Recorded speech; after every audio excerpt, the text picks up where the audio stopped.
بڑی کمال شخصیت ہیں، اور میں تو آپ کو بتاؤں کہ خواتین کو تو خاص طور پہ جو اسٹوڈنٹس ہیں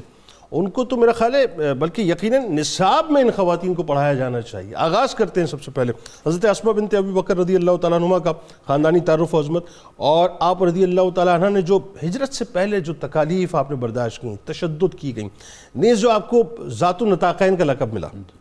بسم اللہ الرحمن الرحیم۔ یقیناً ہمارے لیے بڑی خوش نصیبی کی بات ہے کہ ایک ایسا خاندان جس کا حضور نبی کریم علیہ السلام کے ساتھ ادب، محبت اور وفا کا وہ رشتہ ہے کہ رہتی دنیا تک اس کی مثال پیش نہیں کی جا سکتی۔ بے شک۔ اور اس کے ساتھ ساتھ دین اسلام کے لیے اور سربلندی کے لیے جو قربانیاں انہوں نے دیں اور خاندان کے ایک ایک فرد نے دی ہیں، وہ بھی رہتی دنیا تک مثال کے طور پہ یاد رکھی جائے۔ بالکل ایسے جو صاحب، یہ وہ خاندان ہے جن کی 4 پشتوں کو آقا کریم علیہ السلام کی صحابیت کا شرف حاصل۔ اللہ اکبر۔ آپ کے والد ابو قحافہ، آپ خود، آپ کی اولاد اور آپ کے پوتے اور نواسے، اللہ اکبر، سب کو حضور نبی کریم علیہ السلام کا جو حالت ایمان کے ساتھ زیارت اور شرف صحابیت حاصل ہوا۔ اللہ اللہ۔ حضرت اسماء بنت ابی بکر رضی اللہ تعالیٰ عنہما، انہیں یہ شرف حاصل ہے کہ آپ وہ جو السابقون الاولون جنہوں نے تنگی اور تکلیفوں کے زمانے میں جب ایمان لانا بظاہر دنیاوی طور پر کوئی نفع کا سودا نہ تھا، بالکل ٹھیک، تکالیف کو برداشت کرنے اور مصیبتوں کا سامنا کرنے کا نام تھا اسلام کا قبول کرنا۔ بالکل ٹھیک ہے۔ اس دور میں کتب سیر کے مطابق آپ وہ 18ویں فرد اور خاتون تھیں جنہوں نے اسلام کو قبول کیا اور دامن اسلام کے اندر آئے۔ سبحان اللہ۔ اچھا، آپ کی ولادت جو ہے وہ ہجرت نبوی صلی اللہ علیہ وسلم سے تقریباً کوئی 27 برس پہلے مکہ میں؟ جب ہجرت کا واقعہ آیا اس وقت آپ کی عمر 27 سال تھی۔ ٹھیک، بالکل ٹھیک۔ اور جیسا کہ آپ نے فرمایا کہ آپ کو 100 سال تک کی عمر ملی اور 73 ہجری میں جا کے آپ کا وصال ہوا۔ اللہ اکبر، اللہ۔ جب اسلام کا یہ پیغام پھیل رہا تھا، اور پھر ایک وقت وہ آیا کہ جب حضور نبی کریم علیہ السلام کو ہجرت کے لیے آقا کریم علیہ السلام کا پیغام ملا، تو اس سفر ہجرت کے اندر ہم دیکھتے ہیں کہ صدیق اکبر رضی اللہ تعالیٰ کے خاندان کا ہر فرد آقا کریم کی بارگاہ میں اعتماد کے اس رشتے پر ہے کہ جس سفر کو ساری دنیا سے چھپایا جا رہا ہے، خاندان ابو بکر کا ہر فرد اس سے آگاہ ہے۔ اللہ اکبر۔ حتیٰ کہ آپ کے گھر کے خادموں پر بھی حضور کو اعتماد ہے، آپ کے بچوں پر بھی حضور کو اعتماد ہے۔ سبحان اللہ، سبحان اللہ، کیا کہنا۔ اور جس طرف آپ نے اشارہ کیا تھا ذات النطاقین کے حوالے سے، جب سفر کا مرحلہ پیش آیا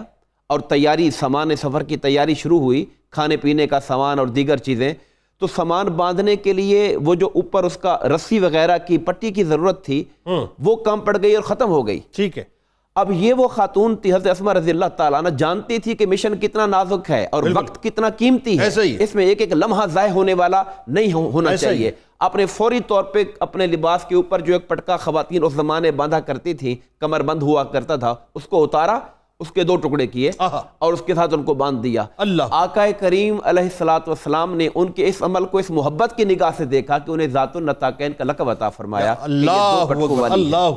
اور یہ رہتی دنیا تک ان کو یہ شرف ہے کہ آقا کریم کے سفر کے اندر انہوں نے اپنا جسم کا جو لباس تھا اور لباس کے اوپر پہننے والا جو کپڑا تھا اس کو بھی پیش کر دیا تھا۔ اللہ، یعنی وہ جو اس کا ٹکڑا جو ہے وہ ٹکڑا اس کا۔ اچھا، آپ یہ دیکھیں، وَمَا يَنْطِقُ عَنِ الْهَوَىٰ إِنْ هُوَ إِلَّا وَحْيٌ يُوحَىٰ، یعنی اس کا مطلب یہ ہے کہ یہ رسول نے صرف نہیں فرمایا، یہ اللہ کی طرف سے آپ کو یقیناً ایسے ہی ہے۔ یقیناً آقا کریم کے ساتھ تو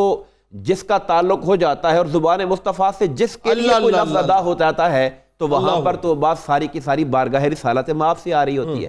اور پھر اس گھر کے اندر جب سرکار ہجرت فرما گئے، صدیق اکبر بھی ساتھ تھے، ان کے والد ابو قحافہ جو ابھی تک مسلمان نہیں ہوئے تھے، تو چونکہ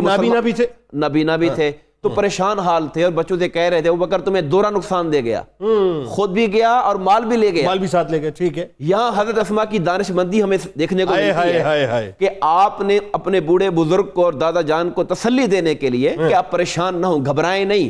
تو آپ نے ایک تھیلے کے اندر سنگریزیاں، پتھروں کے چھوٹے ٹکڑے رکھے اور ان کو لے کر ان کا ہاتھ پھروایا کہ نہیں نہیں، مال رکھا ہوا ہمارے گھر کے اندر۔ تو خاص طور پر سونے کے زیورات بھی تھے جس کا ذکر کیا، وہ کہاں پر ہیں؟ انہوں نے تو وہ سخت پتھر لا کے رکھ دیے تھے سامنے۔ مطلب ہے کہ ان کو ایک طرح سے تسلی دی تاکہ بزرگ جو گھر کے اندر موجود ہیں وہ اس صورتحال سے پریشان نہ ہوں، اور گھر کے اندر کی صورتحال کو سنبھالا تاکہ تکلیف اور پریشانی کا سامنا نہ کرنا پڑے گھر والوں کو۔ اللہ، یہ وہ خاندان ہے جنہوں نے ہر قدم پر، اور پھر جب آقا غار ثور میں تھے اور 3 دن تک کے لیے آپ وہاں پر قیام فرما تھے، 3 راتوں کے لیے اور 3 دن کے لیے، تو جہاں پہ آپ کے بیٹے جا رہے تھے وہاں پہ حضرت اسماء کے بارے میں روایت ہے کہ یہ بھی غار ثور تک جاتی تھیں اور تازہ کھانا نبی پاک صلی اللہ علیہ وسلم کو اپنے والد ماجد کو پہنچا کر آیا کرتی تھی۔ آپ دیکھیے یہ کیسی بات ہے، صرف اگر اسی بات کو ہم اٹھا لیں، صرف اسی بات کو 1450 برس پہلے، اور غار ثور پہ جانا کجا اس کے کہ مردوں کا جانا محال، ایک خاتون جو ہیں وہ کھانا لے کر سرکار علیہ السلام کی بارگاہ میں جا رہی ہیں، یعنی اگر صرف اسی بات کو اٹھا لیں تو پوری رہتی دنیا تک ہم صرف ثنا اور توصیف اسی بات پہ ان کی کرتے رہیں، ایک اکیلی تنتنا خاتون جا رہی ہے اور سرکار کی بارگاہ میں۔ یہاں پر یہ بات بھی ہمیں بتانا ضروری ہے کہ جب کفار مکہ نے آقا کے گھر کا محاصرہ کیا ہاں یہ ہوا بڑی اہم بات ہے، اور وہ قرآن نے ان کی اس سازش کا ذکر کیا تھا جی کہ انہوں نے طے کیا کہ معاذ اللہ حضور کو شہید کر دیا معاذ جائے، اللہ۔ اور عرب قریش کے مختلف قبائل کے جوانوں کو ننگی تلواریں دے کر کاشانہ نبوی کے باہر کھڑا کیا، جی اللہ کے حکم سے آپ سورہ یاسین پڑھتے ہوئے وہاں سے نکلے اور وہ وہاں پہ کھڑے رہے، ان کی نگاہ سے آقا کریم کو اوجھل کر دیا گیا۔ جب آپ پہنچے ہیں صدیق اکبر کے گھر رضی اللہ تعالیٰ عنہ کے گھر، اور